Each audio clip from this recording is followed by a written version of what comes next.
কিশোরগঞ্জের ওই বেয়াদব গত 60 বছরে তোর মতো বেয়াদবের মতো কথা বাংলাদেশে কোনো নাস্তিক মুরতাদ, কোনো স্বঘোষিত মুরতাদ এত বড় কথা বলে নাই।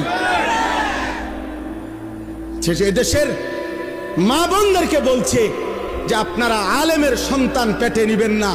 আরে বেটা বেয়াদব, তোর মতো বেয়াদবকে, তোর মা বাপকে যদি কোনো আলেমে দিন বিয়ে না পড়াইতো তো তুই ফজলুর রহমান কোন নেককার চরিত্রবান কোন পবিত্র নারীর ঘরে জন্ম নিতে পারতি না বেটা।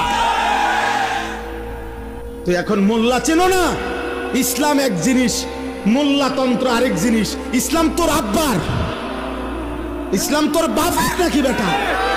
হ্যাঁ, ইসলাম তুমি আনছো নাকি? এজন্য এটা স্পষ্ট, এই বেয়াদব চূড়ান্ত বেয়াদব। বাংলাদেশের জমিনে ইনশাআল্লাহ এমন নিকৃষ্ট বেয়াদবের বিচার হবেই হবে ইনশাআল্লাহ, কোনো সন্দেহ নাই ইনশাআল্লাহ।